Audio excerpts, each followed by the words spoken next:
आप सबको बता दूं, हाँ बस 8 नवंबर 2022 के दिन यहाँ इसी पुलिस चौकी पर राखी सावंत और उनकी वकील एडवोकेट फाल्गुनी ब्रह्मभट्ट के खिलाफ एक एफआईआर दर्ज हुई थी। ये हैं वो धाराएं जिनके तहत उन दोनों के खिलाफ एफआईआर दर्ज हुई थी। IPC 354A, IPC 500, IPC 504, IPC 509, IT act 67A, जो कि सबसे संगीन धारा है जिसके तहत कम से कम 7 साल की सजा हो सकती है। अभी आया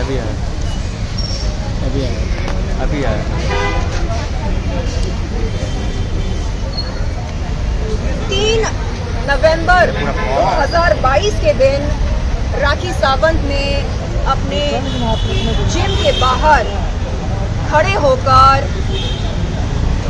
मेरे आपत्तिजनक फोटोज और वीडियोस सरेआम मीडिया को दिखाया, लोगों को बुला कर दिखाया। 5 नवंबर 2022 के दिन राखी सावंत की वकील एडवोकेट फाल्गुनी ब्रह्मभट्ट ने ओशिवरा पुलिस चौकी के बाहर मेरे आपत्तिजनक फोटोज और वीडियोस सरेआम मीडिया को दिखाया, जिसके चलते दोनों पर आईटी एक्ट 67A की धारा लगी। आज यहाँ पर मैं आई हूँ सीनियर इंस्पेक्टर शिंदे सर से ये मालूम करने कि क्या इस एफआईआर के चलते उन्होंने चार्जशीट फाइल करी या नहीं। उन्होंने बताया कि बहुत जल्द चार्जशीट फाइल होगी।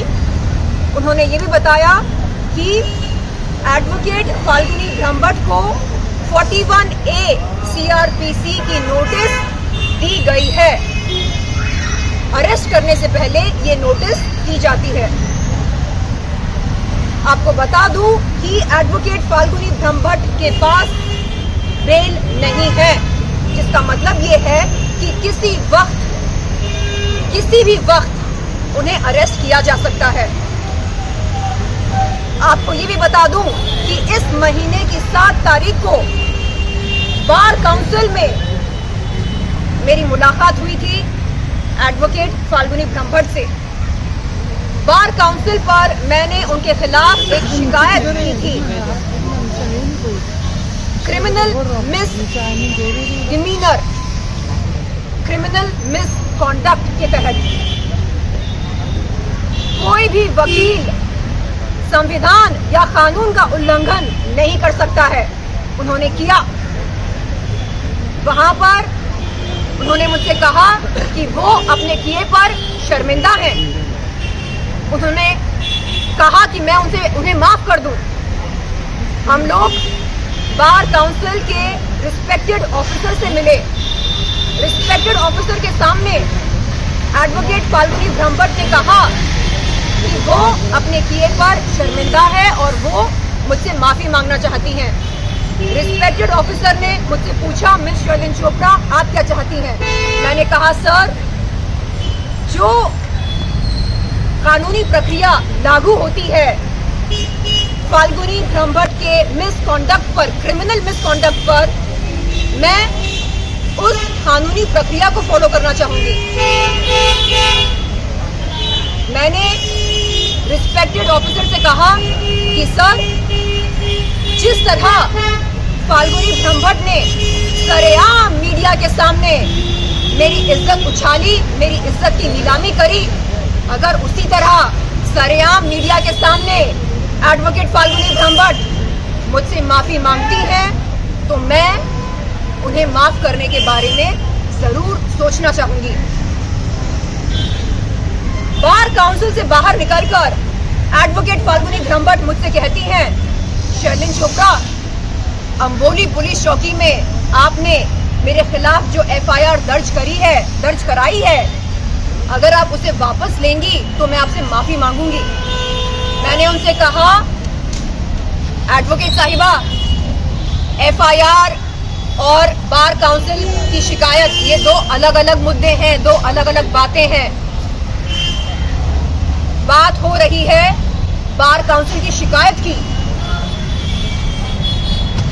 बात एफआईआर की तो नहीं हो रही है। तो आप इन दो मुद्दों को क्यों जोड़ रही हैं? उन्होंने कहा नहीं नहीं, अगर आप एफआईआर वापस नहीं लेंगी तो बात बहुत संगीन हो सकती है, 7 साल की सजा हो सकती है, उनका करियर खराब हो सकता है। मैंने कहा देखिए, अगर बार काउंसिल ने आपके खिलाफ एक्शन लिया तो आपका लाइसेंस रद्द हो सकता है। आप उसके बारे में सोचिए, एफआईआर के बारे में आप बात ना करें मुझसे। और कोई भी किसी भी तरह का दबाव मुझ पर नहीं डाल सकता कि मैं अपने दर्ज कराए हुए एफआईआर को वापस लूं। चलो, आपको बता दूं कि राखी सावंत ने राजश्री जी के नेल आर्ट स्टूडियो पर मेरे सामने एक दिन एक कागज पेश किया और चाहा कि मैं उस कागज पर दस्तखत करूं। मैंने उनसे पूछा कि बहन, मुझे पढ़ने दो, इस कागज पर क्या लिखा है, ऐसे कैसे दस्तखत कर दूं? तो उसने कहा कि कागज पर ये लिखा है कि मैं शर्लिन चोपड़ा आपके खिलाफ दर्ज कराए हुए एफआईआर को वापस लेती हूँ। मैंने कहा कि अरे, ऐसे कागज पर मैं दस्तखत क्यों करूं?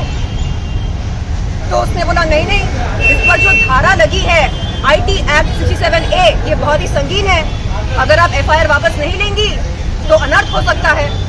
मैंने कहा देखिए, अपने वकील के साथ सलाह मशवरा किए बगैर मैं ऐसा कोई भी निर्णय नहीं ले सकती हूँ और आप मुझ पर किसी भी तरह का प्रभाव जोर नहीं डाल सकते कि मैं एफआईआर को वापस लूं। उस दिन से उसके और मेरे बीच में दरार पैदा हुई। उस दिन से वहां उस नेल आर्ट स्टूडियो पर जाना मैंने बंद किया। ये बात राशि जी को पता है। मैंने राशि से कई बार ये बात कही कि राशि, आपकी सर्विस, नेल आर्ट स्टूडियो की सर्विस बेहतरीन है, सर्वोत्तम है, लेकिन मैं वहां जा नहीं सकती हूं क्योंकि जब जाती हूं तो मेरे सामने राखी सावंत एक कागज पेश करती है।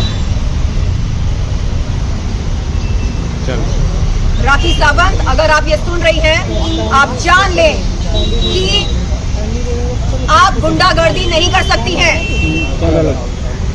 पहले आप सरेआम मेरी इज्जत को उछालती हैं, नीलाम करती हैं, आपत्तिजनक फोटोज और वीडियोस दिखाकर।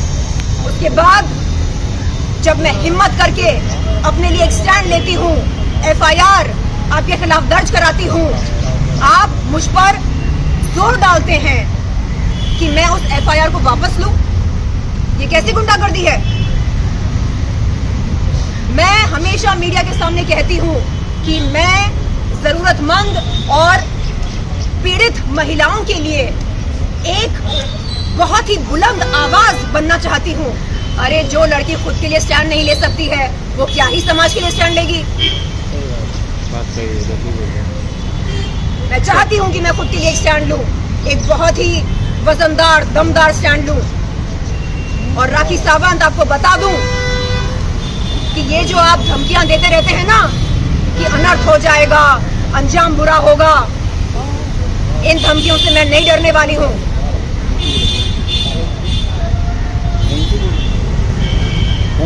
उनकी जो वकील है एडवोकेट फाल्गुनी ब्रह्मभट्ट, उन्होंने 7 अगस्त 2023 के दिन बार काउंसिल में मुझसे कहा, शर्लिन, मैं बहुत मुसीबत में हूँ, मैं बहुत परेशान हूँ। मैंने पूछा क्यों, क्या हो गया? उन्होंने कहा राखी सावंत की वजह से वो बहुत परेशान है। राखी सावंत की वजह से वो इस मुसीबत में पड़ गई है। देखिए ये आपका और उनका आपस का मैटर है, इसमें मैं क्या कर सकती हूँ। उन्होंने कहा नहीं आप समझती हैं, क्योंकि मैं समझती हूँ। क्या इसका ये मतलब है कि दुनिया भर की मुसीबतों को सिर्फ और सिर्फ मैं समझूं? मैंने उनसे कहा देखिए मैं समझती हूँ कि अगर बार काउंसिल ने आपके खिलाफ स्ट्रिक्ट एक्शन लिया तो आपका जो लाइसेंस है वो रद्द किया जा सकता है, इस बात को मैं समझती हूँ। आप एक माँ हैं, अगर आपकी लाइसेंस अगर आपसे छीन जाएगी तो आप लॉ कैसे प्रैक्टिस करेंगे, मैं इस बात को समझती हूँ। मैं बार काउंसिल पर की गई शिकायत को वापस लेने के बारे में सोचूंगी, लेकिन उससे पहले जो गलत आपने किया है मेरे साथ उसके बारे में सोचिए। आप माफी मांगने के बारे में सोचिए। जिस तरह सरेआम मीडिया के सामने आपने मेरे आपत्तिजनक फोटोज और वीडियोस दिखाए, उसी तरह सरेआम मीडिया के सामने आप माफी मांगिए।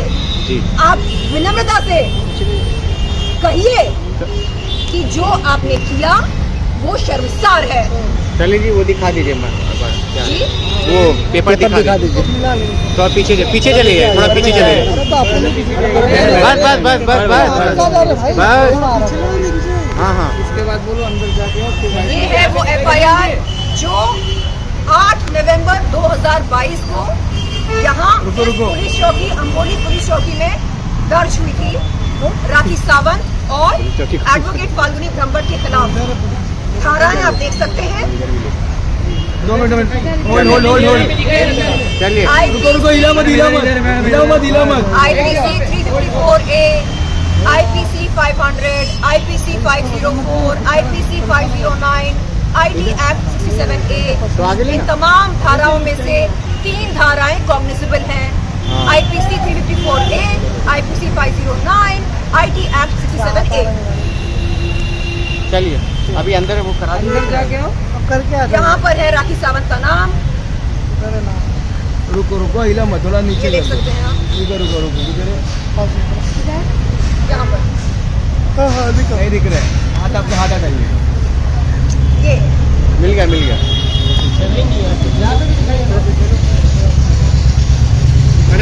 इधर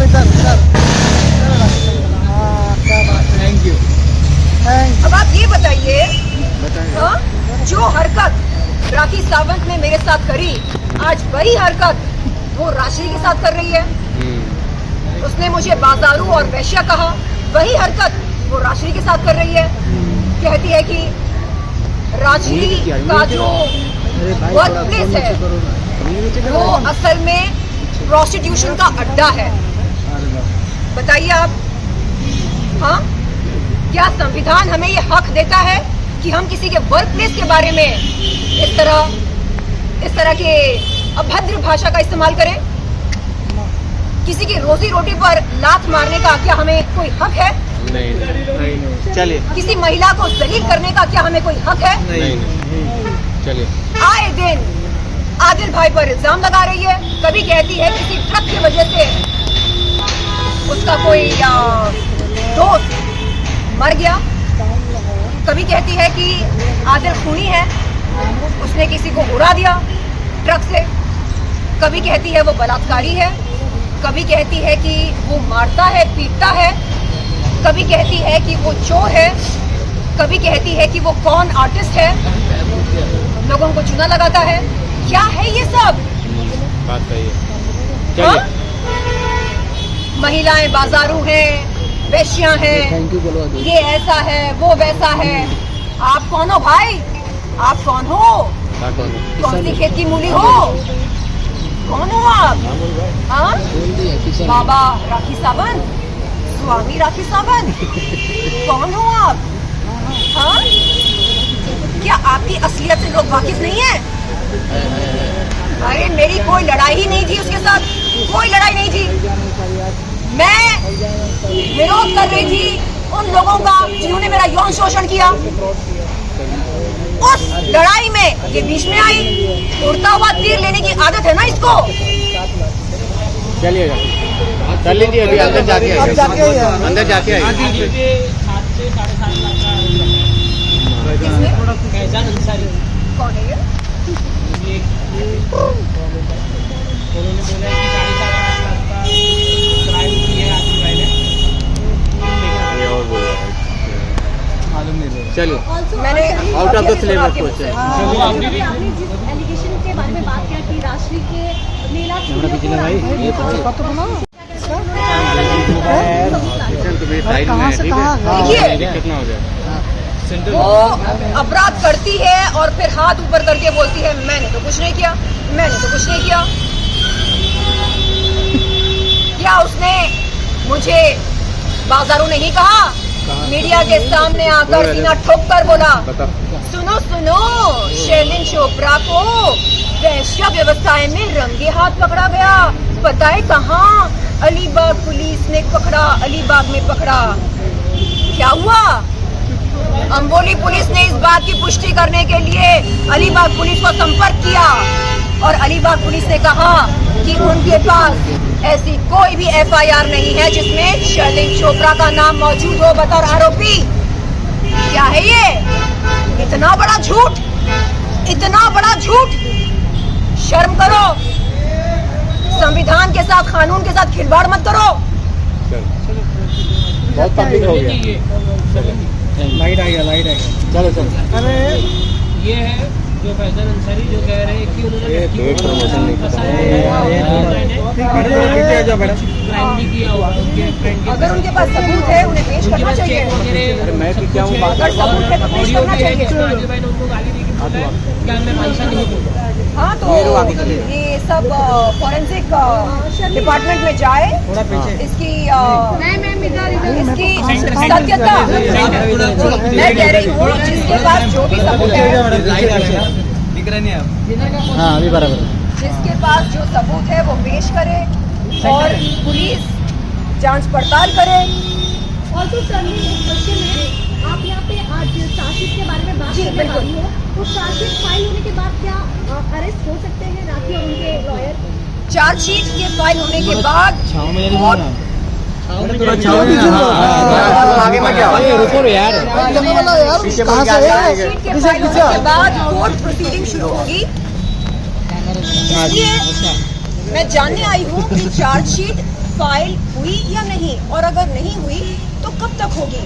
और मैंने पूछा कि सर रही बात एडवोकेट फाल्गुनी ब्रह्मभट्ट की, तो उनके पास तो बेल है नहीं, तो उन्हें अरेस्ट कब किया जाएगा?